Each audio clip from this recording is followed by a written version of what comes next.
மிக சிறப்பாக தமிழ் நானோ research share என்ற பெயரில் தமிழ் நுண் தமிழ் ஆய்விருக்கை என்ற இருக்கையை அமெரிக்காவிலிருந்து நம் அனைவருடைய அன்பையும் பெற்ற தமிழர் தலைவர் ஆசிரியர் அவர்களுடைய பேரன்பை பெற்ற ஐயா சோம இளங்கோவன் அவர்களும், மருத்துவர் அம்மா சரோஜா இளங்கோவன் அவர்களும் இந்த ஆய்விருக்கையை உருவாக்கி, தொடர்ந்து தந்தை பெரியாரை பற்றியும், தமிழர் தலைவர் ஆசிரியரை பற்றியும் பல அறிஞர் பெருமக்களையும், சான்றோர் பெருமக்களையும், ஆய்வாளர்களையும் வைத்து இந்த நிகழ்வை திறம்பட நடத்தி கொண்டிருக்கிறார்கள். அந்த வகையில் இன்றைக்கு தமிழர் தலைவர் ஆசிரியர் அவர்களுடைய சட்டத்துறை சாதனைகளை பற்றி நான் பேச இருக்கிறேன். இந்த நிகழ்வை ஒருங்கிணைத்துக் கொண்டிருக்கக்கூடிய அருமை அம்மா வேலம்மாள் அவர்கள் உள்ளிட்ட ஐயா நேரு அவர்கள், இன்னும் பல தோழர்கள் இணைப்பில் இணைந்திருக்கிறீர்கள். உங்கள் அனைவருக்கும் என்னுடைய அன்பான வணக்கம். அருமை தோழர்களே, குறிப்பாக இந்த நிகழ்வை பொறுத்தவரை ஆசிரியர் அவர்களுடைய சட்டத்துறை சாதனைகள் என்ற தலைப்பை ஐயா சோம இளங்கோவன் அவர்கள் இந்த தலைப்பில் பேசினால்தான் சரியாக இருக்கும் என்று அவரே கொடுத்த தலைப்பு. நான் முதல்ல அந்த தலைப்பை பற்றி யோசிக்கிறப்போ, தொடர்ந்து ஆசிரியருடைய சட்டத்துறை சாதனைகள் அப்படின்னு சொன்னாலே, இடஒதுக்கீடு குறித்தும் மண்டல் கமிஷனுடைய பரிந்துரையை ஆசிரியர் அவர்கள் எந்த அளவிற்கு, எந்த எல்லைக்கு சென்று அதை அமல்படுத்துவதற்கான போராட்டத்தை முன்னெடுத்தார் அப்படின்றதையும், 69% இடஒதுக்கீட்டை தமிழ்நாட்டில் சட்டமாக்குவதற்கு ஆசிரியருடைய மிகப்பெரிய உழைப்பு, எத்தனை அவதூறுகளை சுமந்து கொண்டும் கூட அதை நிறைவேற்றி காட்டினார் அப்படின்ற 2 வகையில தான் பொதுவாக நாம் அணுகுவோம். ஆனா அந்த விஷயங்கள நான் என்னுடைய உரையின் கடைசி பகுதியில், அதாவது மொத்தம் 1/2 மணி நேரம், இறுதி பகுதியில் அதை பற்றி சொல்லலான்னு இருக்கேன். ஆனா அதுக்கு முன்பாக ஒரு தலைவர் அப்படின்னு சொன்னா, அந்த தலைவர் எந்த இயக்கமாக இருக்கலாம், இல்ல அரசியல் கட்சியாக இருக்கலாம். தமிழ்நாடுன்னு இல்ல, இந்தியான்னு இல்ல, உலகளவில் ஒரு இயக்கத்தினுடைய அல்லது ஒரு கட்சியினுடைய தலைவர் இருக்காங்க அப்படின்னா, சிலருக்கு சிறப்பாக பேச வரும். மேடை பேச்சில் மிகப்பெரிய ஆற்றலாளர்களாக இருப்பார்கள். சிலருக்கு எழுதுவதற்கு சிறப்பாக வரும். நல்லா எழுதுவாங்க. சிலர் வந்து இலக்கியத் துறையில் மிகப்பெரிய அளவில் தமிழ் இலக்கியங்களை பற்றியோ, இல்ல அந்தந்த பகுதிக்குரிய இலக்கியங்களை பற்றி கற்றறிந்தவர்களாக இருப்பாங்க. சிலருக்கு இதையெல்லாம் கடந்து தலைமை பண்பு இருக்கும். ஒரு லீடர்ஷிப் குவாலிட்டி இருக்கும். ஆனா பேசுவதற்கோ, எழுதுவதற்கோ பெருசா வராது. சிலருக்கு பேச, எழுத வரும். தன்னுடைய தொண்டர்களை எப்படி வழிநடத்துறதுன்ற அந்த தலைமை பண்பு பெரிய அளவுல இருக்காது. சில பேருக்கு மட்டும் தான் சட்டம் குறித்த புரிதல் இருக்கும். சில பேருக்கு யாராவது சொன்னாங்கன்னா, ஓகே இத மட்டும் நம்ம ஒரு அறிக்கை விட்டுறலாம் அப்படின்ற அளவிற்கு மட்டுமே இருக்கக்கூடியவர்களும் தலைவர்களாக இருக்கிறார்கள். அப்படி இருக்கக்கூடிய ஒரு காலகட்டத்தில் பேச்சு, எழுத்து, இலக்கியம், தமிழ் சார்ந்த அனைத்து தகவல்கள், தலைமை பண்பு இது அனைத்தையும் தாண்டி பொருளாதார நிபுணத்துவம், சட்டம் என்று எல்லா துறைகளிலும் நாம் அறிந்த வரையில் உலக அளவில் பத்திரிகை துறை என்று எதை எடுத்துக்கொண்டாலும் அதில் சிறந்து விளங்கக்கூடிய அனைத்தையும் பற்றிய அறிவும், ஆற்றலும் கொண்ட தலைவராக திராவிடர் கழகத்தின் தலைவர் ஆசிரியர் ஐயா வீரமணி அவர்கள் இருக்கிறார். இந்த ஒண்ணொண்ணையும் வைத்தே நம்ம தனியா பேச முடியும். எனக்கு தெரிந்து எந்த தலைவரையுமே நீங்க தனியாக, அதாவது நிகழ்காலத்தில் இன்றைக்கு இருக்கக்கூடிய எந்த ஒரு தலைவரையுமே அவங்களுடைய பணிகளை பத்திரிகை பணி, சட்டப்பணி, எழுத்துப் பணி, அவருடைய பேச்சுகள், அவர்கள் கண்ட களங்கள் அப்படின்னு தனித்தனியாக வகைப்படுத்த முடியுமான்னு நமக்கு தெரியல.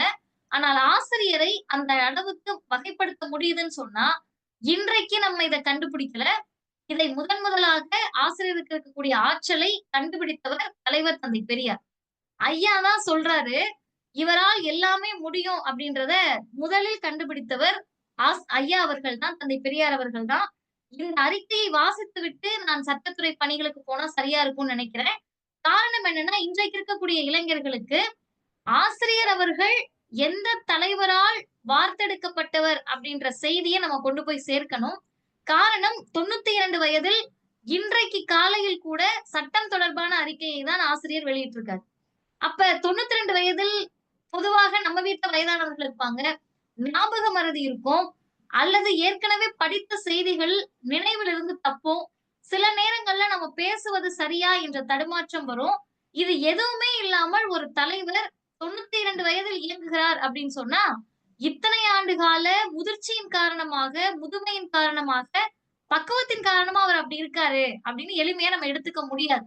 காரணம், இளமையிலேயே அவர் அப்படிதான் இருந்திருக்காரு. அத யார் சொல்றாங்கன்னு கேட்டா, வீரமணி அவர்கள் எம்ஏபிஎல் பட்டம் பெற்றவர். நல்ல கெட்டிக்காரத்தன்மையும் புத்தி கூர்மையும் உள்ளவர். அவர் எம்ஏபிஎல் பாஸ் செய்து வக்கீல் தொழிலில் இறங்கியவுடன் மாதம் ரூபாய் 300 ரூபாய் 400 வரும்படி வரத்தக்க அளவுக்கு தொழில் வளர்ந்ததோடு கொஞ்ச காலத்திலேயே மாதம் 500 1000 என்பதான வரும்படி வரும் நிலையில் தொழில் வளம் பெற்று வரும் நிலையை கண்டவர். இந்த நிலையில் அவர் ஒரு சாதாரண ஏழை குடும்பத்தை சேர்ந்தவராகவும் இருந்து வந்தவர். இந்த நிலையில் சுயநலம் இல்லாது எவ்வித பொருள் ஊதியத்தையும் கருதாமல் பொது தொண்டு செய்ய ஒருவர் வந்தார் என்றால், இதுபோல மற்றொருவர் வந்தார், வருகிறார், வரக்கூடும் என்று ஊமை சொல்லக்கூடாத ஒரு மாபெரும் காரியம் என்றே சொல்ல வேண்டும்.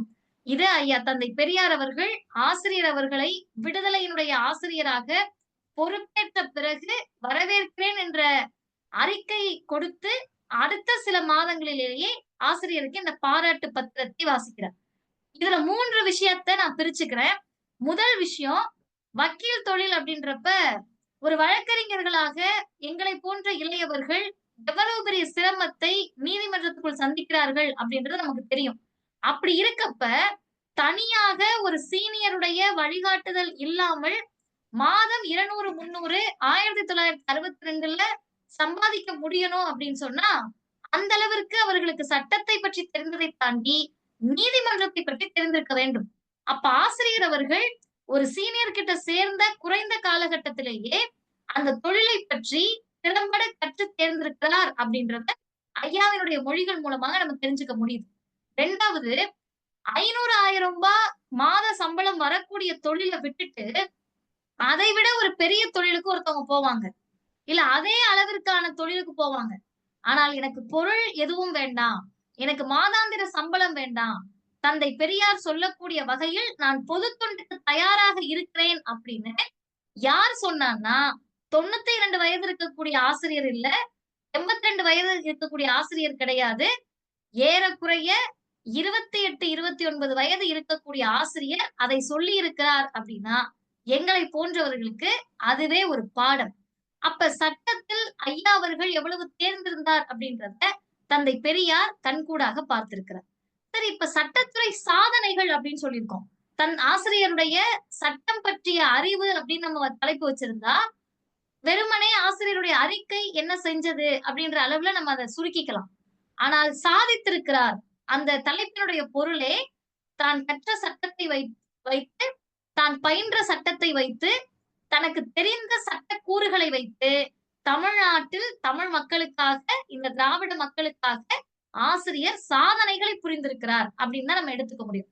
அப்ப முதல் சாதனை என்ன அப்படின்னா, பொதுவாகவே தமிழ்நாட்டுல மட்டுமல்ல எல்லாருக்கும் என்ன ஒரு பார்வை இருக்கும்னு கேட்டா, சாதனை அப்படின்றது உடனடியாக இன்னைக்கு காலையில முடிவெடுத்து மாலை நடப்பது சாதனை அப்படின்னு நினைச்சிட்டு இருப்பாங்க. இல்லன்னா அது ஒரு பெரும்பான்மை மக்களுக்கு உடனடியாக நலம் தருவதுதான் சாதனை அப்படின்ற ஒரு குறுகிய பார்வையோடு பார்ப்பாங்க. ஏன்னா இவர்கள் பார்த்த சாதனை எல்லாமே ஒரு விளையாட்டுத் துறையில் நடக்கக்கூடிய சாதனை, அல்லது ஒரு மருத்துவத் துறையில் நல்ல ஒரு ஆபரேஷன் சக்சஸ் ஆயிடுச்சுன்னா அந்த மருத்துவரை பற்றிய ஒரு சாதனை. அரசியல் களத்துலன்னு பார்த்தா ஒரு தேர்தல் வாக்குறுதிகளை ஒரு அரசியல்வாதியோ அல்லது ஒரு மாநிலத்தினுடைய முதல்வரோ நிறைவேற்றக்கூடியதை சாதனைகள்னு சொல்லுவாங்க. ஆனா தமிழ்நாட்டில் ஆசிரியர் அவர்கள் சேர்ந்த சாதனை அப்படின்றது இதுல இருந்து மாறுபட்டது. அது என்ன விதமான சக்சஸ் அப்படின்னு கேட்டீங்கன்னா, மக்களுடைய மனதில் மாற்றத்தை ஏற்படுத்தக்கூடிய சாதனையை ஆசிரியர் செய்திருக்கிறார். ஏன்னா வெளிப்படையாக இதை நான் உனக்கு கொடுக்குறேன், என் கையில இருக்க ஒரு பொருளை உனக்கு கொடுக்குறேன் அப்படின்னு சொல்லக்கூடிய சாதனைகளை எப்படினாலும் நம்ம செஞ்சிடலாம். ஒரு சட்டம் போட்டோ ஒரு திட்டம் போட்டோ அந்த சாதனைகளை நம்ம செஞ்சிட முடியும்.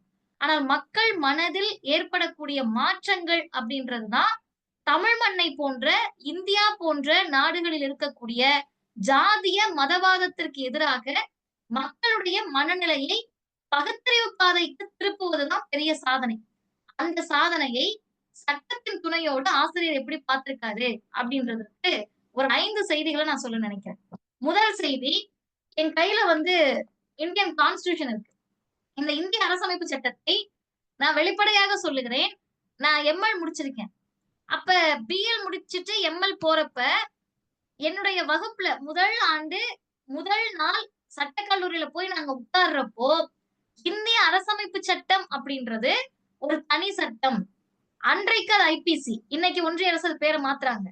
ஐபிசின்றதும் சிபிசி, சிஆர்பிசி, ஃபேமிலி லா இது எல்லாம் தனித்தனி சட்டங்கள்னே என்னோடு வருகை தந்து படித்த பல பேருக்கு முதல் நாள் தெரியாது. ஆனா அதிலிருந்து எங்களை போன்றவர்கள் எப்படி மாறுபட்டு இருந்தோம்னு சொன்னா, பொதுக்கூட்ட மேடைகளில், திராவிடர் கழக கூட்டங்களில் இந்திய அரசமைப்பு சட்டத்தை பற்றி எங்களை போன்றவர்களுக்கு பாடம் எடுத்தவர் ஆசிரியர் அவர். இப்ப எங்களை போன்றவர்கள்னா மதிவதனி வந்து லா காலேஜ் போறேன்னு தெரிஞ்சு அவங்க எங்களுக்கு பாடம் எடுக்கல. பொதுக்கூட்டத்துல யார் வந்து உட்கார்ந்திருப்பா? தமிழ்நாட்டில் நடைபெறக்கூடிய பொதுக்கூட்டங்கள்ல யார் உட்கார்ந்திருப்பாங்க? படிச்சவங்க உட்கார்ந்திருப்பாங்க, படிக்காதவங்க உட்கார்ந்திருப்பாங்க. இன்னும் சொல்லப்போனால் படித்தவர்களை விட படிக்காதவர்கள் தான் கூட்டத்துல வந்து நெறைய உட்காருவாங்க. காரணம், படித்தவர்களுக்கு ஐயோ! நம்ம கூட்டம் உட்கார்ந்து எப்படி கேட்கிறதுன்னு இன்னைக்கு ஓரமா நின்னு பார்த்துட்டு போயிடுவாங்க. ஆனால் படிப்பறிவு இல்லாத, பெரிய அளவில் படிக்காத மக்கள் பொதுக்கூட்டத்த உட்கார்ந்து கேட்பாங்க. அப்படி உட்கார்ந்து கேட்கிறவங்களுக்கு இந்தியன் கான்ஸ்டிடியூஷன் என்ன சொல்லுது தெரியுமா? அப்படின்னு ஆர்டிகிள் 15 எத சொல்லுது? ஆர்டிகிள் 16 எத சொல்லுது? அப்படின்னா அவங்க எழுந்து ஓடிருவாங்க. ஆனால் அந்த மக்களுடைய மனதிற்குள் இந்திய அரசமைப்பு சட்டம்ன்றது ஏதோ உங்களுக்கும் அதுக்கும் சம்மந்தம் இல்லாதது இல்ல.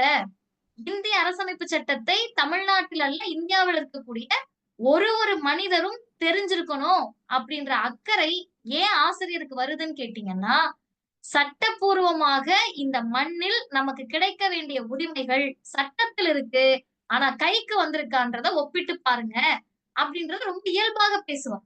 எங்களுக்கு என்ன ஆச்சரியமா இருக்கும்னு கேட்டா, எம்எல் படித்தவர்களா இருக்கலாம், பிஹெச்டி படிச்சவங்களா இருக்கலாம். நீங்க யார்கிட்டயாவது போயி அறிவியலை பற்றி இந்திய அரசமைப்பு சட்டத்துல எந்த பிரிவுல சொல்லியிருக்கு அப்படின்னு டக்குன்னு கேட்டீங்கன்னா, அவங்களுக்கு நினைவுக்கு வராது. அறிவியலை பற்றி இந்திய அரசமைப்பு சட்டத்துல எப்படி சொல்லியிருக்கோம் அப்படின்னு யோசிப்பாங்க. எனக்கு தெரிந்து தமிழ்நாடு முழுவதும் ஆர்டிகிள் 51 ஏஹெச் என்ற அந்த பிரிவை கொண்டு போய் சேர்த்தவர் ஆசிரியர் அவர்கள். ஆர்டிகிள் 51 என்ன ஏஹெச் என்ன சொல்லுது தெரியுமா? அப்படின்னு கேட்பாரு. எங்க பொதுக்கூட்ட மேடையில உட்கார்ந்து. கிராமத்துக்குள்ள உட்கார்ந்து ஒரு கூட்டத்துல கேட்பாரு. மாநாட்டில் உட்கார்ந்து கேட்பாரு. அரசியல் சட்ட ரீதியாக ஏதாவது ஆலோசனைகள் நடந்தா அங்க உட்கார்ந்து கேட்பாரு. அனைத்து கட்சி கூட்டத்துல கேட்பாரு. என்ன கேட்பாருன்னா, ஆர்டிகிள் 51 ஏஹெச் அப்படின்றது ஒண்ணும் கிடையாதுங்க. இந்தியாவுல இருக்கக்கூடிய எல்லா குடிமக்களும் அறிவியல் மனப்பான்மைய வளர்க்கணும்.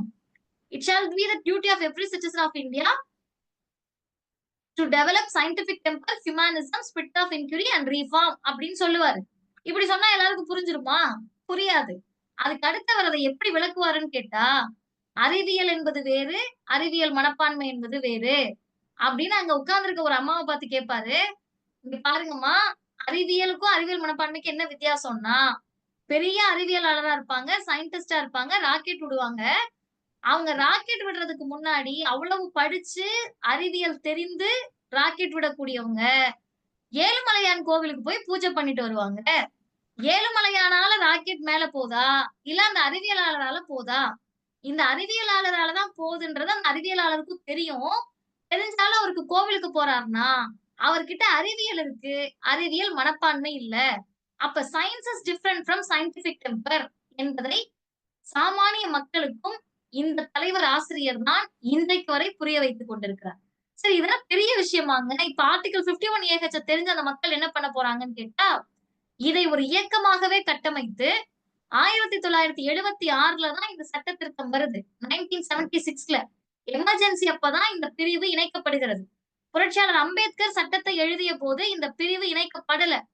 அதற்கு பிறகு இதை இணைக்கப்பட்டதற்கான காரணம், அந்த அளவிற்கு மூட நம்பிக்கைகள் கோலோச்சுகிற போது, அறிவியல் மனப்பான்மை இந்தியா போன்ற நாடுகளில் வளரலன்னு சொன்னா, மனித உயிர் பலிகள் அதிகமாகும். இன்றைக்கும் மூட நம்பிக்கையின் பெயரால் உயிர் பலிகள் அதிகமாகிட்டு இருக்கப்ப, அந்த சட்டத்தின் தேவை இருந்துச்சு. ஆனா இந்த இடத்துல தான் நம்ம கூர்மையா ஒண்ணு கவனிக்கணும். 1976ல தான் சட்ட திருத்தம் வந்தது. ஆனால் இந்த சட்ட திருத்தம் வர்றதுக்கு ஏறக்குறைய 30, 40 வருஷத்துக்கு முன்னாடியே மூட நம்பிக்கை ஒழிப்பு பிரச்சாரத்தை, அறிவியல் மனப்பான்மையை வளர்க்கக்கூடிய செயலை சுயமரியாதை இயக்கம்னு பெயர் வச்சு, திராவிடர் கழகம்னு பெயர் வைத்து செய்த தலைவர் தந்தை பெரியார். அப்ப சட்டம் போடுவதற்கு முன்பே இதெல்லாம் செஞ்சிருக்கோன்றத ஆசிரியர் மக்கள்ட்ட கொண்டு போய் சேர்த்தார். 2வது முக்கியமானது article 25 right to freedom of religion. இது வந்து எனக்கு கல்லூரியிலே நடந்தது. பேராசிரியர் வந்து வகுப்பெடுத்துக்கிட்டு இருக்காங்க. அப்ப கான்ஸ்டிடியூஷன் பத்தி எடுக்கிறப்ப அவங்க சொல்றாங்க, எல்லா மதத்தையும் பின்பற்றுவதற்கு எல்லாருக்கும் உரிமை இருக்கு. அதுதான் ஃப்ரீடம் ஆஃப் ரிலிஜன். நீங்க கிறிஸ்தவரா இருக்கலாம், இஸ்லாமியரா இருக்கலாம், யாராக வேண்டுமானாலும் இருக்கலாம். எல்லா மதத்தையும் பரப்புவதற்கு உங்களுக்கு உரிமை இருக்கு. எல்லா மதத்தையும் பின்பற்ற உங்களுக்கு உரிமை இருக்கு. அதுதான் ஆர்டிகிள் 25 சொல்லுது அப்படின்னு சொல்றாங்க. அப்ப உடனடியாக அந்த வகுப்பு முடிகிற போது நான் எழுந்து கேள்வி கேட்கிறேன். எல்லா மதத்தையும் பின்பற்றுவதற்கு ஒருவருக்கு உரிமை இருக்கு அப்படின்றது மட்டும் ஆர்டிகிள் 25 இல்ல. எந்த மதத்தையும் பின்பற்றாமல் இருப்பதற்கும் உரிமை இருக்குன்றத ஆர்டிகிள் 25 சொல்லுது அப்படின்னு சொன்னப்ப, அந்த பேராசிரியர் ஆமா அதையும் சொல்லுதுன்னு முடிச்சுட்டாங்க. முடிச்சுட்டு அதுக்கு பிறகு அவங்க என்கிட்ட பிரேக்ல கேட்ட கேள்வி, இதையும் அது சொல்லுது அப்படின்றது எப்படி தெரியும்னு கேட்டாங்க. ஏன்னா, ஒரு 12வது முடிச்சு ஒரு டிகிரி முடிச்சுட்டு தான் நான் போறேன். பிஎஸ்சி பயோடெக் முடிச்சுட்டு தான் நான் லா காலேஜ் போறேன். ஆனா, டிகிரியே முடிக்காம நீங்க முதல் வருஷம் கொண்டு போய் என்னை சட்டக்கல்லூரில உட்கார வச்சிருந்தாலும், இந்த கேள்வியை கேட்க வேண்டும் அப்படின்ற புரிதலை கொடுத்தது, இந்தியன் கான்ஸ்டிடியூஷன் பற்றி ஒரு கூட்டங்களிலும் தமிழர் தலைவர் ஆசிரியர் பேசியதன் விளைவு. அப்ப அந்த ஆர்டிகிள் 25ல எங்க நாத்திகர்களும் இருக்கலாம் அப்படின்ற வார்த்தை இருக்கு அப்படின்னு பல பேர் கேட்பாங்க. அத ஆசிரியர் எப்படி விளக்குனாருன்னு சொன்னா, இந்த பிரிவில் மிக தெளிவாக freedom of conscience and the right freely to profess, practise and propagate religion இருக்கு. இத ஆசிரியர் 2ஆ பிரிக்கிறாரு. Profess and practise and propagate religion ஒண்ணு இருக்குல்ல. அதுக்கு முன்னாடி ஃப்ரீடம் ஆஃப் கான்சைன்ஸ்ன்னு இருக்கே அது என்னன்னு கேட்கிறாரு. மனசாட்சியின்படி உளப்பூர்வமாக உளமாறன்னு சொல்றீங்கல்ல. என் உளமாற என்ற வார்த்தை வருகிற போதே நீங்க மத நம்பிக்கை இல்லாதவராக இருக்கலாம். அதே ஆர்டிகிள் 25ல செக்யூலர்ன்ற வார்த்தை இருக்கு. அருமை தோழர்களே, 2024ல உச்சநீதிமன்றத்தில் வழக்கு வருகிறது. சோஷியலிஸ்ட் அண்ட் செக்யூலர்ன்ற வார்த்தைய செக்யூலரிசம்ன்ற வார்த்தைய பிரியாம்பிள்ல இருந்து நீக்கணும்னு சொல்லி இங்க இருக்கக்கூடிய சுப்பிரமணிய சாமின்றவர் வழக்கு தாக்கல் செய்தார். அவர் மட்டும் இல்ல, பல பேர் இந்தியன் கான்ஸ்டிடியூஷனுடைய முகவுரையில இருக்கக்கூடிய சோஷியலிஸ்ட் அண்ட் செக்யூலரிசம்ன்ற வார்த்தை, அதாவது சோஷியலிசம் மற்றும் மதச்சார்பற்ற தன்மை, 2 வார்த்தைகளையும் எடுக்கணும். இது தேவையில்ல அப்படின்னு வழக்கு தாக்கல் செய்றாங்க. இந்த இடத்தில் இங்க இருக்கக்கூடிய யாருக்காவது தெரியலன்னா அந்த செய்திக்காக நான் சொல்றேன். எப்படி இந்திய அரசமைப்பு சட்டத்தின் முகவரியில இருக்க அந்த 2 வார்த்தைய மட்டும் எதிர்த்து இவங்க கோர்ட்டுக்கு போலாம் அப்படின்னு நமக்கு சந்தேகம் வந்தா, காரணம் இந்த 2 வார்த்தைகளும் அரசமைப்பு சட்டம் இயற்றப்பட்ட போது முகவுரையில இல்ல, பிரியாம்பிள்ல இல்ல. 1976ல அதே எமர்ஜென்சி காலகட்டத்தில் அம்மையார் இந்திரா காந்தி அவர்களால் அந்த 2 வார்த்தைகளும் இணைக்கப்பட்டது. யோசிச்சு பாருங்க. இந்த 2 வார்த்தைகளும் எமர்ஜென்சி அப்ப இணைக்கப்படலனா, இன்றைக்கு ஆளக்கூடிய ஒன்றிய பிஜேபி அரசு ரொம்ப சுலபமாக இது செக்யூலர் கண்ட்ரிலாம் கிடையாது. இது செக்யூலர் ஸ்டேட் கிடையாது. இது இந்து நாடு என்று துணிச்சலாக அறிவிக்கும். அப்ப அந்த வழக்கு போனப்ப தமிழர் தலைவர் ஆசிரியர் அவர்கள் பொதுக்கூட்டத்துல மக்களுக்கு மட்டும் வகுப்பெடுக்கல. உச்சநீதிமன்ற நீதிபதிகளுக்கு வகுப்பெடுத்து ஒரு அறிக்கை வெளியிட்டார். இப்ப 2024ல. அந்த அறிக்கையினுடைய சுருக்கத்தை நான் சொல்றேன். ஆசிரியர் எழுதுகிறார், உச்சநீதிமன்றத்தில் இப்படி ஒரு வழக்கு தாக்கல் செய்யப்பட்டிருக்கு. இந்த தாக்கல் செய்யப்பட்ட வழக்குக்கு இந்த 2 வார்த்தைகளையும் நீக்க முடியாதுன்னு உச்சநீதிமன்றம் தீர்ப்பு கொடுத்தது வரவேற்கக்கூடியது அப்படின்னு சொல்லிட்டு, அதை நம்மை போன்றவர்களுக்கு புரிவதற்காக 2 விதமாக விளக்குகிறார். ஒண்ணு என்னன்னு கேட்டா, புரட்சியாளர் அம்பேத்கர் அவர்கள் இந்த சட்டத்தை இயற்றிய போது செக்யூலர் அப்படின்ற வார்த்தை இணைக்கப்படல பிரியாம்பிள்ல. அப்ப கான்ஸ்டிடியூஷனல் அசெம்பிளி டிபேட், அதாவது அரசமைப்பு சட்டத்தினுடைய நிர்ணய சபையில இது விவாதத்துக்கு வருது. ஏங்க நீங்க செக்யூலரிசம்னு சொல்லலையே, நாளைக்கு இந்த நாட்டை இந்து நாடுன்னு அறிவிச்சிட்டாங்கன்னா என்ன பண்றதுன்னு. அப்ப அம்பேத்கர் சொல்றாரு, சட்டத்தில் வெளிப்படையாக இந்தியன் கான்ஸ்டிடியூஷன் இட்செல்ஃப் செக்யூலர் அப்படின்னு சொல்றாரு. அது எங்கெல்லாம் இருக்குன்னு கேட்டீங்கன்னா, ஆர்டிகிள் 25ல இருக்கு.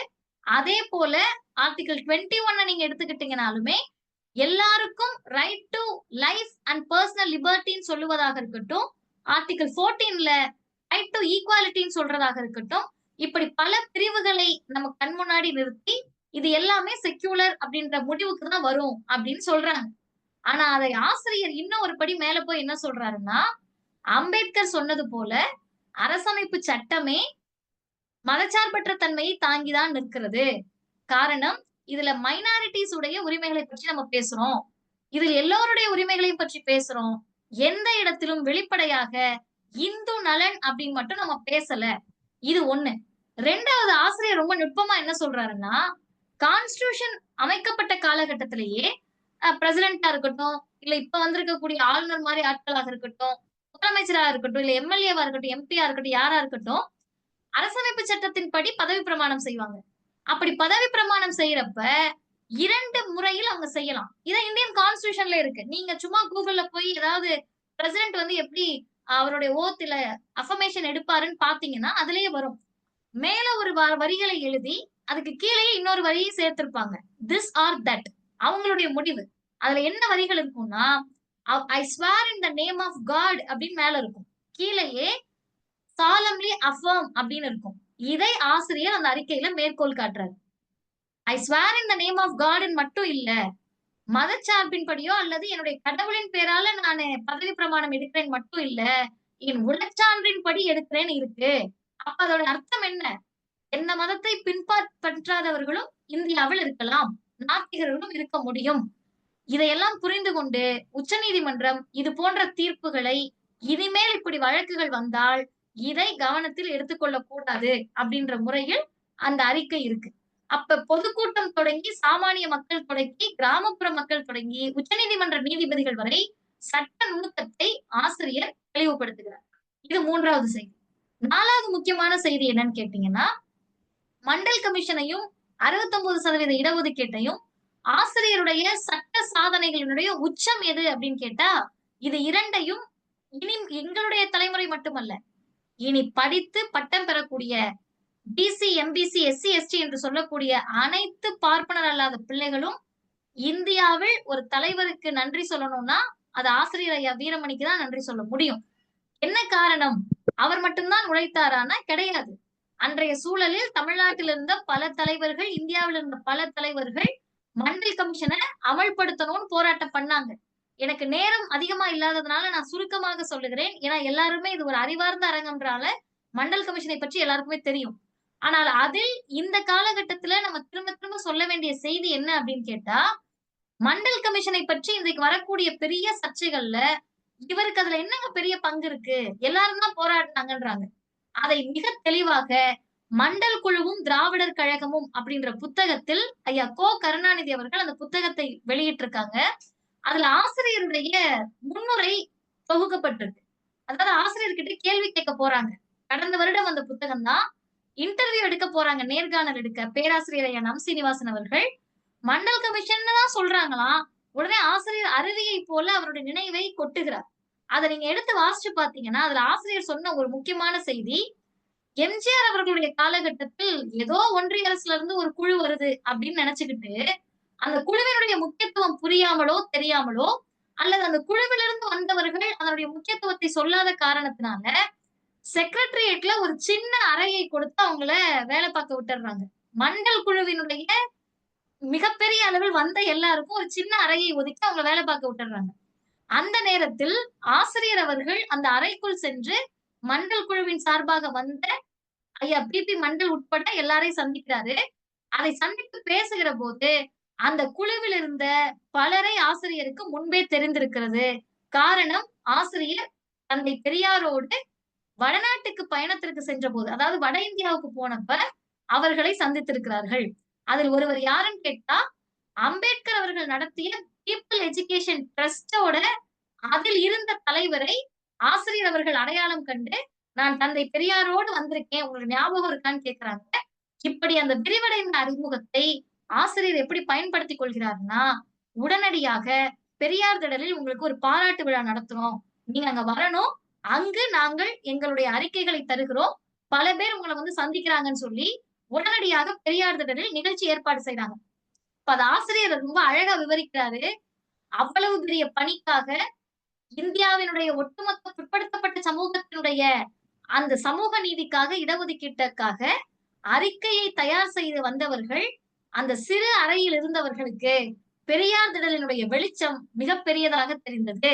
அப்ப இந்த மண்ணில் சமூக நீதியை பற்றி, இடஒதுக்கீடை பற்றி இந்த பெரியார் தொண்டருக்கு புரிந்த அளவிற்கு அன்றைக்கு இருந்த ஆளுங்கட்சிக்கே புரியலன்றதுதானே செய்தி. அப்படி வருகிற போது மண்டல் அவர்கள்ட்ட ஆசிரியர் அவர்கள் ஒரு அறிக்கையை கொடுக்கிறாரு. ஒரு விரிவான அறிக்கை. அதை பார்த்துவிட்டு மண்டல் அவர்கள் சொல்லுகிறாரு, நாங்க எங்கனால எவ்வளவு முடியுமோ அதை அறிக்கையாக தயார் செய்திருக்கிறோம். ஆனால் இதை ஒன்றிய அரசு, அதாவது அன்றைக்கு அவங்க மத்திய அரசுன்னு சொல்லுகிற போது, மத்திய அரசு இதை அமல்படுத்துமான்னு எங்களுக்கு தெரியாது. நீங்கள் தான் அதை செய்ய முடியும் அப்படின்னு பெரியார் திடலில் நின்று ஆசிரியர் இடத்துல சொன்னாங்க. நீங்கள் தான் செய்ய முடியும் என்ற அந்த வார்த்தைக்கு பல அர்த்தங்கள் இருக்கு. அரசியலை சாராமல் எந்த இடத்திலும் அரசியலுக்காக கொள்கையை சமரசம் செய்து கொள்ளாமல் யார் ஆட்சிக்கு வந்தாலும் விருப்பு வெறுப்பின்றி இந்தியாவினுடைய ஒட்டுமொத்த பிற்படுத்தப்பட்ட சமூகத்தினுடைய நலனுக்காக அந்த குரலாக ஒலிப்பதற்கு ஆசிரியரால், இந்த பெரியார் தொண்டரால், இந்த திராவிடர் கழகத்தால் தான் முடியும்ன்றது மண்டலுடைய வாக்குமூலம். அவர் சொன்னது மட்டுமல்ல, அதை ஆசிரியர் செய்தும் காட்டினார். இந்திய அளவில் திராவிடர் கழகம் இந்த மண்டல் குழுவினுடைய பரிந்துரையை அமல்படுத்துவதற்காக, சட்டமாக்குறதுக்காக 42 மாநாடுகளை, 16 போராட்டங்களை செய்தார்கள். அதில் பெரிய ஒரு உச்சகட்ட போராட்டம் என்னன்னு கேட்டா, அம்மையார் இந்திரா காந்தி அவர்களுடைய வீட்டிற்கு முன்னால் ஆர்ப்பாட்டம் செய்த ஆசிரியர் அவர்கள் கைதானார்கள். அன்றைக்கு வடபுலத்தில் இருந்த பல தலைவர்கள், பட்டியல் நீளும், எல்லோரும் ஆசிரியரோடு நின்றார்கள். அப்ப இங்கு கர்நாடகாவினுடைய மிகப்பெரிய சமூக நீதி காவலராக இருந்த தேவராஜ் அர்ஸ் அவர்களை நாங்கள் இப்போது வசிக்கக்கூடிய இதே சைதாப்பேட்டைக்கு கூட்டிட்டு வந்து ஆசிரியர் அவர்கள் மாநாடு நடத்தினார். அந்த மாநாட்டில் தேவராஜ் அர்ஸ் அவர்கள் சொன்னார்கள், ஆசிரியர் அவர்களே, நீங்கள் இதோடு இதை நிறுத்தாதீர்கள்.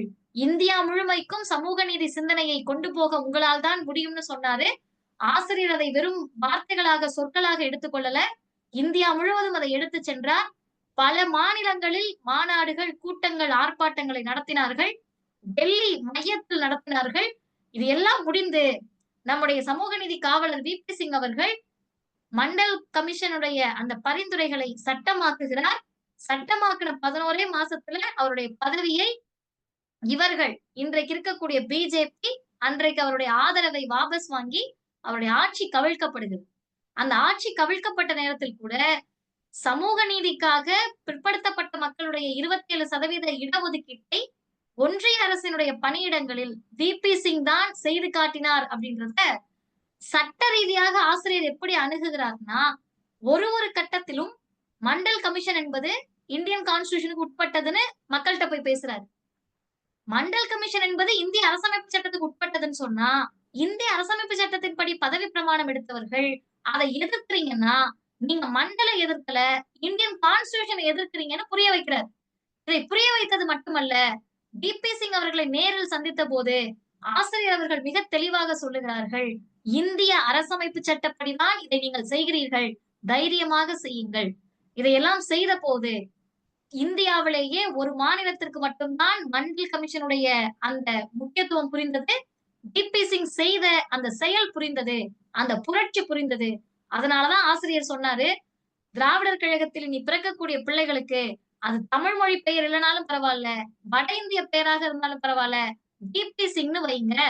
இன்றைக்கு ஐயா நேரு அவர்கள் இந்த நிகழ்வுல இணைஞ்சிருக்காரு. மதுரை என்றவுடன் எனக்கு நினைவுக்கு வருகிறது, நம்முடைய தலைமை செயற்குழு உறுப்பினர் ஐயா மதுரை செல்வம் அவர்களுடைய பையன் பேரு விஸ்வநாத் பிரதாப் சிங்கே.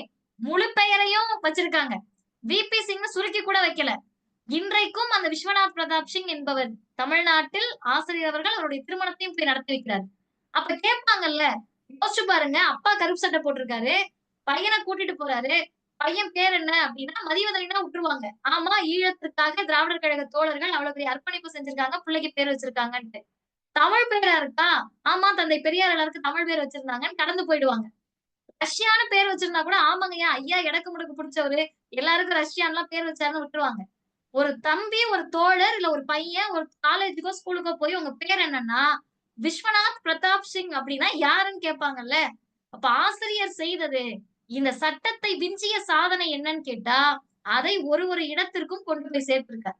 அப்ப அந்த தோழர்கள் சொல்லுவாங்கல்ல, ஏன் எங்க பையனுக்கு வி.பி. சிங்னு பேர் வச்சோம், அந்த தோழர் சொல்லுவார்ல, எனக்கு ஏன் பேர் வி.பி. சிங்னு. இப்படி சட்டத்தில் சாதனை நிகழ்த்தி இடஒதுக்கீடை பெற்றுக் கொடுத்தது மட்டுமல்ல, அதை நாள்தோறும் நம்மை பேச வைத்தார். அதற்கு அடுத்து கடைசியாக 69% இடஒதுக்கீடு. 69% இடஒதுக்கீடை பற்றி பேசுகிற போது நம்ம எல்லாருக்குமே தெரியும், அன்றைக்கு முதலமைச்சராக இருந்தவர் அம்மையார் ஜெயலலிதா அவர்கள், அன்றைக்கு பிரதமராக இருந்தவர் நரசிம்மராவ், குடியரசுத் தலைவர் சங்கர் தயாள் சர்மா. பேசுகிற போதெல்லாம் எங்களுக்கு அவ்வளவு பெரிய உணர்ச்சி பெருக்கு இருக்கும். ஆண்டாண்டு காலமா 2000 வருஷமா நீ எல்லாம் படிக்க கூடாது, படிக்க வரக்கூடாது, நீ எல்லாம் படிக்கவே கூடாத ஜாதின்னு சொல்லி அடிமைப்படுத்தியது பார்ப்பனியம், ஆரியம் அப்படின்றது நான் சொல்லி தெரிய வேண்டியது இல்ல. அந்த பார்ப்பனியத்தை, ஆரியத்தை தூக்கி சுமந்த பார்ப்பனர்கள் 3 பேரும். அந்த 3 பார்ப்பனர்களிடத்தில் பார்ப்பனர் அல்லாத ஆசிரியர் 69% இடஒதுக்கீடை சட்டமாக்கினார். அப்ப சட்டமாக்குறப்ப இன்னைக்கு என்ன கேட்கிறாங்கன்னா, ஏற்கனவே இருந்த 69% இடஒதுக்கீட்டை தான் அம்மையார் ஜெயலலிதா அவர்கள் சட்டமாக்கினார். இதுல என்ன பிரமாதம்ன்றாங்க. மாற்று கருத்தே கிடையாது. முத்தமிழறிஞர் கலைஞர் அவர்கள் தான் அந்த 1% இடஒதுக்கீடை கொடுத்து 69% இடஒதுக்கீடை கொடுக்கிறார். அதற்கு பிறகு அம்மையார் ஜெயலலிதா அவர்களுடைய ஆட்சி காலகட்டத்தில் தான் இந்த மண்டல் கமிஷனுடைய வழக்கு பிற்படுத்தப்பட்ட மக்களுக்கு 27% இடஒதுக்கீடு அப்படின்றது செல்லாது, செல்லக்கூடாதுன்னு நினைத்தவர்கள் இந்திரா சகானி வழக்கின் மூலமா உச்சநீதிமன்றத்துக்கு போறாங்க. இத நான் அதுவே தனி நம்ம தலைப்பா பேச முடியும். சுருக்கமா சொல்றேன். அந்த வழக்கில் 2 தீர்ப்புகள் வருது. 1 மண்டல் கமிஷனுடைய அந்த அறிக்கை செல்லும். வி.பி. சிங் அவர்களால் சட்டமாக்கப்பட்ட 27% இடஒதுக்கீடு செல்லும் அப்படின்னு வந்துருச்சு. ஆனா அதுக்கு அடுத்து மிகப்பெரிய பாதிப்பு என்ன வந்துச்சுன்னு கேட்டீங்கன்னா, 50% மேல் இந்த இடஒதுக்கீடு போகக்கூடாது. அப்ப தமிழ்நாட்டில் மட்டும் தான் 69% இடஒதுக்கீடு இருக்கு. இடைக்கால தடை விதிக்கிறாங்க. அந்த இடைக்கால தடையை எதிர்த்து ஒரு ஆட்சியாளர்கள் அல்லது ஒரு அரசு, அந்த மாநிலத்தினுடைய மக்கள் கொதித்தெழுவார்கள். ஆனால் ஆசிரியர் அவர்கள் எந்த எல்லைக்கு போனாருன்னு சொன்னா, ஒரு நிமிஷம் அவர் விடல. அதுவும் தனியாக 69% இடஒதுக்கீடு யாரால் அப்படின்ற புத்தகமே திராவிடர் கழக வெளியீடா இருக்கு. இளைஞர்களுக்கு நம்ம அந்த புத்தகத்த கண்டிப்பா கொண்டு போய் சேர்க்கணும். ஏன்னா, அவங்க ரொம்ப சாதாரணமா என்ன நெனச்சுக்கிறாங்கன்னா, நம்மலாம் படிக்கிறோம், நம்மலாம் வேலைக்கு போறோம்னு நெனச்சுக்கிட்டு இருக்காங்க. இந்த இடஒதுக்கீடு என்பது இல்லைன்னா, தமிழ்நாட்டில் இருக்கக்கூடிய பிசி, எம்பிசி, எஸ்சி, எஸ்டி பிள்ளைகளை என்றைக்கோ கல்வி நிலையங்களையும், கல்லூரி நிலையங்களையும் வைத்துவிட்டு இந்த பார்ப்பன கூட்டம் அப்புறப்படுத்தியிருக்கும். அதுல ஆசிரியர் பண்ண 2 முக்கியமான விஷயங்கள். 1 அம்மையார் ஜெயலலிதா அவர்களிடத்தில் அந்த 69% இடஒதுக்கீடு சட்டத்தினுடைய முன்வரைவுக்கான நகலை ஆசிரியர் தான் தயார் செய்து கொடுக்கிறார். இப்படிப்பட்ட இந்த சட்டத்தை நீங்கள் இந்த மசோதாவை, சட்ட முன்வடிவை நீங்க சட்டமன்றத்துல தாக்கல் பண்ணுங்கன்னு சொல்றாரு. அது 1. அதை அவங்க செஞ்சாங்க. இன்னொன்னு என்னன்னு கேட்டீங்கன்னா, இதை நம்ம தமிழ்நாட்டினுடைய சட்டமன்றத்தில் மசோதாவாக தாக்கல் செய்து குடியரசுத் தலைவருக்கு அனுப்பி ஒப்புதல் வாங்குறோம். இன்னொன்னு நாடாளுமன்றத்திலேயே இதை அரசமைப்பு சட்ட திருத்தமாக கொண்டு வர்றது. இன்றைக்கு அதுதான் இந்திய அரசமைப்பு சட்டத்தின்படியே 76th அமெண்ட்மெண்ட் 76வது சட்ட திருத்தமாக இருக்கிறது. யோசிச்சு பாருங்க. ஒண்ணுமே இல்ல. தந்தை பெரியாரை பொறுத்தவரை அவரு முதலமைச்சர் கிடையாது, எம்எல்ஏ கிடையாது, எம்பி கிடையாது, சாதாரண வார்டு கவுன்சிலர் கூட கிடையாது. ஆனால் அந்த தலைவர் தான் இந்தியாவினுடைய அரசமைப்பு சட்டத்தில் முதல் சட்ட திருத்தத்தை கொண்டு வந்தார். ஒண்ணுமே இல்ல. அவர்கிட்ட பெரிய ஒரு போர்ப்படை தளபதியாக இருந்து இந்தியா முழுக்க போய் பிரச்சாரம் செய்து களத்தில் நின்று அதை வென்றாராம்னா, தமிழ்நாடு களத்தில் மட்டுமே நின்று இந்தியாவின் அரசமைப்பு சட்டத்தை தந்தை பெரியார் வென்று காட்டினார். அப்படியே அவர் வழியில் ஆசிரியர் அவர்கள் தமிழ்நாட்டு பிள்ளைகளுடைய இடஒதுக்கீடை, சமூக நீதியை காப்பதற்காக அத்தனை போராட்டங்களையும், ஆர்ப்பாட்டங்களையும், மாநாடுகளையும், கூட்டங்களையும் நடத்தி உச்சநீதிமன்ற நீதிபதிகள் தமிழ்நாட்டுக்கு வந்தப்ப இந்த சட்ட நகல், அதாவது அந்த ஜட்ஜ்மெண்டோட காப்பிய, தீர்ப்பின் நகலை எரிச்சு சாம்பலா அவங்களுக்கு அனுப்பி வச்சாங்க. எல்லா போராட்டத்தையும் செய்து 76வது சட்ட திருத்தத்தை ஆசிரியர் பெற்றுக் கொடுத்திருக்கிறார். இந்த இடத்தில்தான் 9th ஷெட்யூல்ல 31C ஆக்ட பயன்படுத்தி அது பாதுகாக்கப்பட்டிருக்கு. இது எந்த அளவிற்கு பார்ப்பனர்களுக்கும் பார்ப்பனிய சிந்தனை கொண்டவங்களுக்கும் எரியுதுன்னு கேட்டீங்கன்னா, ஒரு 3 வாரத்துக்கு முன்னாடி நான் ஒரு தனியார் தொலைக்காட்சி விவாதத்துல உட்கார்ந்திருக்கப்ப ஒருவர் கேட்கிறாரு, ஆளுநருக்கு எதிராக உச்சநீதிமன்ற தீர்ப்பை நீங்க இவ்வளவு சந்தோஷமா வரவேற்கிறீங்க. நாளைக்கே 69% ரிசர்வேஷனை எதிர்த்து அவங்க உச்சநீதிமன்றத்துக்கு போய் தீர்ப்பு வாங்கிட்டு வந்து இடஒதுக்கீடை காலி பண்ணிட்டா என்ன பண்ணுவீங்கன்னு கேட்டாரு. உடனடியாக நான் சொன்னேன், அப்படி நான் சொல்லுவதற்கு அந்த சட்ட அறிவை எங்களுக்கு தந்தவர் ஆசிரியர் தான். நான் உடனடியாக சொன்னேன், 9th ஷெட்யூல்ல இருக்குங்க, 31C சட்டம் இருக்கு. அதனால உச்சநீதிமன்றத்துக்கு இது போக முடியாது. போனாலும் உச்சநீதிமன்றம் 31C மீறி முடிவெடுக்க முடியாது. அதனால்தான் இதற்கு பெயர் சட்டம். இந்தியாவில் எல்லா மாநிலத்திலும் இடஒதுக்கீடு 65க்கு மேல இருக்கானா இருக்கு. ஆனா ஜிஓவா இருக்கு. கவர்மெண்ட் ஆர்டரா இருக்கு. தமிழ்நாட்டில் மட்டும்தான் அது சட்டமாக இருக்கிறது. அதை பெற்றுத் தந்தவர் ஆசிரியர். அருமை தோழர்களே, இறுதியாக ஒரே ஒரு செய்தியோட நிறைவு செய்கிறேன். ஆசிரியருடைய சட்ட அறிவுக்கு எந்த அளவிற்கு அவர் செய்யக்கூடிய சாதனைகள் இன்னும் நீளும்னு கேட்டா, நான் பேசிக்கிட்டு இருக்க இன்னைக்கு மே 6, 2025 விடுதலையில் ஒரு அறிக்கை வெளியாகி இருக்கு. அந்த அறிக்கை தமிழ்நாட்டு முதலமைச்சருடைய 4 ஆண்டு சாதனைகளை பற்றியது. சாதனைகளை பற்றி சொல்லிவிட்டு திராவிட மாடலினுடைய 4 ஆண்டு காலம் சாதனை, சாதனை, சாதனை என்று பாராட்டிவிட்டு, பாராட்டுவதோடு நிறுத்தாமல் அடுத்த கட்ட பாய்ச்சலுக்கு ஆசிரியர் அவர்களை அணியமாக்குகிறார். என்ன சொல்றாருன்னா, நீட் எதிர்ப்பு தமிழ்நாட்டுக்கு மட்டும் சாத்தியம் தான். தமிழ்நாட்டுக்கு மட்டும் நாம் நீட் விலக்க வாங்க முடியும். எப்படிங்க வாங்க முடியும்? இத எந்த கட்சி தலைவர்னாலும் சொல்லலாம். முழக்கமிடலாம். நீட்டுக்கு நாங்க விலக்கு வாங்குவோம்னு. எப்படி வாங்க முடியும்? அந்த சட்ட நுணுக்கத்தை ஆசிரியர் சொல்லுகிறார். ஆர்டிகிள் 246 இந்திய அரசமைப்பு சட்டத்தினுடைய பிரிவு 246 படி 7th ஷெட்யூல்னு இருக்குங்க. அதுல 3 லிஸ்ட் இருக்கு. ஒன்னு யூனியன் லிஸ்ட், ஒன்னு ஸ்டேட் லிஸ்ட், இன்னொன்னு கன்கரண்ட் லிஸ்ட். ஒன்றிய பட்டியல், மாநில பட்டியல், ஒத்திசைவு பட்டியல். இந்த இடத்துல நான் இன்னொன்னு சொல்லணும். கன்கரண்ட் லிஸ்ட் அப்படின்றத பல நீதிபதிகளே பொதுப்பட்டியல்னு சொல்லிட்டு இருந்தாங்க. ஆசிரியர் தான் சொன்னாரு, அது என்ன காமன் லிஸ்டாயா கன்கரண்ட் லிஸ்ட்? காமன் லிஸ்ட்னா தானே நீ பொதுப்பட்டியல்னு சொல்லணும். கன்கரண்ட் அப்படின்னா ஒத்திசைவு. மாநில அரசும் ஒன்றிய அரசும் ஒத்திசைந்து போகணும். எனவே அது ஒத்திசைவு என்று சட்டத்திற்கு புதிய சொல்லை கொடுத்தவரும் ஆசிரியர் தான். இன்றைக்கு அதை விளக்கி யூனிவர்சிட்டிஸ் சொல்லக்கூடிய பல்கலைக்கழகங்களை அதை உருவாக்கி அதை பராமரித்து அதில் உள்ளக்கூடிய எல்லாத்தையும் செய்வதற்கு ஸ்டேட் லிஸ்ட் படி, மாநில பட்டியல் படி ஒரு மாநில அரசுக்கு தான் உரிமை இருக்கிறது, ஒன்றிய அரசுக்கு இல்ல. அதன் அடிப்படையில் தமிழ்நாட்டில் இருக்கக்கூடிய மருத்துவ பல்கலைக்கழகங்களை உருவாக்குவது அரசு, மாநில அரசுனா அதில் என்னவெல்லாம் செய்யலாம்னு நம்ம தான் முடிவெடுக்கணும். அதன் அடிப்படையில் நீட் தேர்வுக்கு தமிழ்நாடு அரசால் விலக்கு பெற முடியும் என்பதை ஆசிரியர் சொல்லி இருக்கிறார். எப்படி 27% இடஒதுக்கீடோ, 69% இடஒதுக்கீடோ, நுழைவுத் தேர்வை ரத்து செய்ய என்ன போராட்டம் நடத்தினோமோ, இன்னும் அடுத்த கட்டத்தில் நீட்டுக்கும் விலக்கு பெற்று எங்களை போன்ற இளைய தலைமுறைகள் இன்னும் பல நூற்றாண்டுக்கு ஆசிரியருடைய சட்ட அறிவால் இந்த மண்ணில் சுயமரியாதை பெற்றார்கள், சமூக நீதி பெற்றார்கள் என்ற சிந்தனை நிச்சயம் வலுப்பெறும். நாமும் பரப்புவோம். நன்றி.